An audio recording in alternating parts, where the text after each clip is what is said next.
Hello everyone, welcome back to my channel. Before starting the video, please subscribe and keep watching for more details videos. Seville storms past Lyles for Lausanne 100m win. Jamaica's oblique Seville trumped Olympic champion Noah Lyles in the 100m at Wednesday's Diamond League meet in Lausanne, just 3 weeks away from the World Championships in Tokyo. Once again, Lyles stuttered out of the blocks, a slow start handing Seville the advantage from the start, something the Jamaican then never looked in danger of ceding. Seville clocked an impressive 9.87 seconds in torrential rain at the Stade Olympique de la Pontaise. Lyles battling back in a strong finish to snatch second in 10.02 seconds. Running 9.87 in those conditions shows I can go much faster anywhere in the world. That's a good time, said Seville, who won a world bronze as part of the Jamaican 4x100-meter relay squad in Budapest in 2023. It was a repeat of last month's London Diamond League, when the 24-year-old Seville also got the better of the American. I've beaten the Olympic champion twice, in London and here, and that gives me a lot of confidence heading into the championships.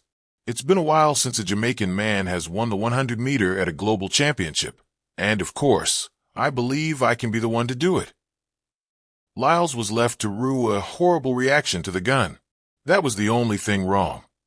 Technically, I felt good. My warm-up was good. But once you miss the start at this level, the race is basically over, he said. Physically, I feel great, and I am confident every race will get better and better. The goal is to sharpen the details, especially my drive phase and my start, heading to Tokyo and the World Championships. Hoey to the fore. Kenya's Olympic 800m champion Emmanuel Wanyonyi also suffered a setback as American Josh Hoey claimed victory in the 800m. Hoey, the reigning world indoor champion, held his own down the home straight for victory in 1 minute and 42.82 seconds. I wanted to get out hard, let the leaders take the reign, and then make my move with 100 to go, said Hoey. It felt like being a kid again, playing in the rain. I've never raced in anything like this before. It reminded me of cross-country growing up, where it comes down to being the toughest and the most patient. Wanyonyi looked out of it with 200m to run, but battled back for second in 1 minute and 43.29 seconds ahead of Spain's Mohamed Adoui and Britain Max Bergen, with Canadian world champion Marco Arop in fifth. But there was no such drama for Britain's Olympic women's 800-meter gold medalist Keely Hodgkinson, who continued her comeback with a meet record over the two-lap discipline in 1 minute and 55.69 seconds ahead of Switzerland's Audrey Wero. When the pace goes like that, you just forget about everyone else, said Hodgkinson, who returned to the track last week in Silesia after 12 months out with hamstring problems since winning at the Paris Games. And it paid off with a solid performance. I couldn't have asked for a better start this season. Cordell Tinch continued his fine season form by clocking an impressive 12.98 seconds in the men's 110-meter hurdles. I felt great through the warm-up. This is my kind of weather. This result feels great, said Tinch. The clouds had gathered over Stade Olympique de la Pontaise, and though no rain had yet fallen, there was electricity in the air. Tight, tense, crackling with anticipation. Lausanne was no stranger to track and field drama, but few expected the shock that was about to come. Carried on the wind like a whispered prophecy, Noah Lyles, the reigning sprint king, triple world champion, Olympic gold medalist, and personality as radiant as the gold chains he wore, stood loose and smiling in lane 4. He had spoken confidently in the press conference, as he often did. I'm not here to chase times, he had said. I'm here to remind people what greatness looks like. But 2 lanes over in lane 6, oblique Seville, Jamaica's quiet storm, was warming up in silence. There was no bravado, no flash, just focus, the kind of focus that could split atoms, or in this case, races. Chapter 1, The Gathering Storm. Seville had been building quietly for this. After a string of fourth-place finishes at major championships, he was becoming the most dangerous kind of competitor, the underestimated kind. He had left behind the sun-soaked tracks of Kingston with one goal: to remind the world that Jamaican sprinting was not a legacy of the past, but a fire that still burned. He had trained in silence. He had watched film. He had counted each tenth of a second like a miser counts gold. And most importantly, he had studied Lyles. Not just the stride, but the swagger. The way Lyles owned the track before the gun had even gone off. That was the part Seville had decided to ignore. He didn't want to own the track. He wanted to burn it. Chapter 2. The gun. The crowd hushed. The men crouched. Set. The gun cracked.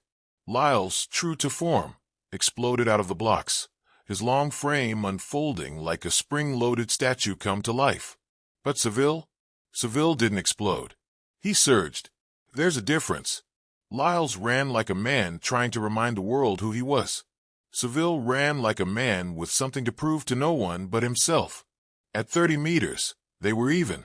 At 60 meters, Seville edged forward. By 80, there was no denying it. He was pulling away. And in the final 20 meters, it happened. The crowd stood. Lyles leaned, desperate. Seville powered forward, clean. Head down, no theatrics. A blue and green streak across the track. Then the line. Then silence. Then the roar. 9.86 seconds.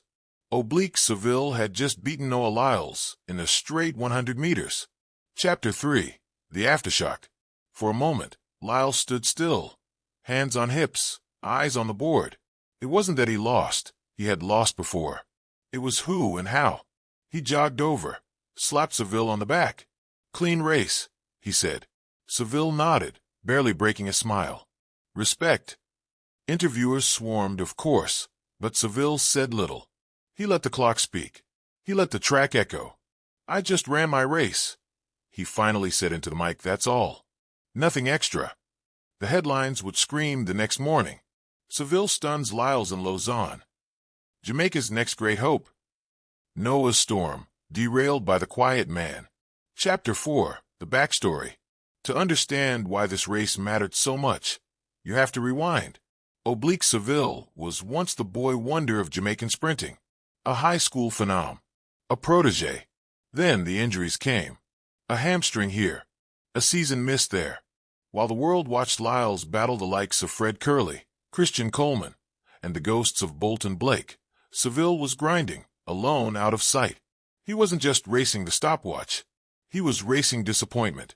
The kind of weight no medal can lift. But in Lausanne, all of that lifted. All of that transformed.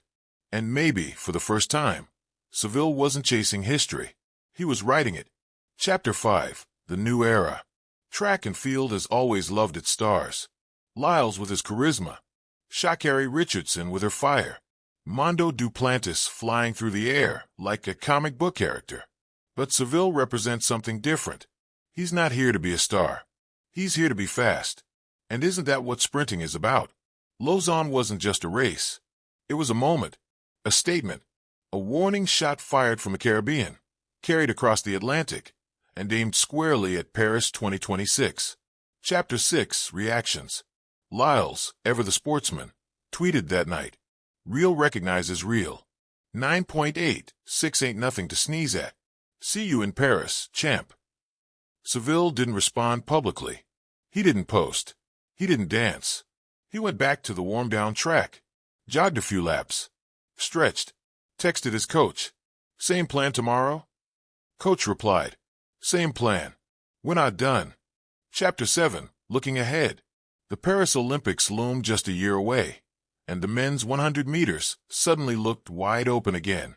Lyles with his credentials, Seville with his silent speed, and the rest, the ever-dangerous Coleman, the unpredictable South African Simbine, the young Nigerian Star Adagoke, the wild card from Japan, and the rising British teenager who just clocked 9.94. But in Lausanne, for one electrifying night, the question wasn't who's next. It was answered already. Oblique Seville. Epilogue. The wind after the storm. Later that evening, as the stadium lights dimmed and the crowds filed out, a few kids lingered by the edge of the track. One of them asked a volunteer, "Can we walk on it?" The volunteer shrugged. "Go ahead." They sprinted barefoot across lane 6, laughing, imagining the crowd, the cameras, the finish line. One of them crossed an invisible line, threw his arms wide, and yelled, 9.86, baby. I just beat Lyles. And somewhere, not too far away, Seville walked alone through the tunnel, his spikes slung over his shoulder, his mind already in Paris. The wind rustled through the trees, cool and certain. The storm had passed, but it would return,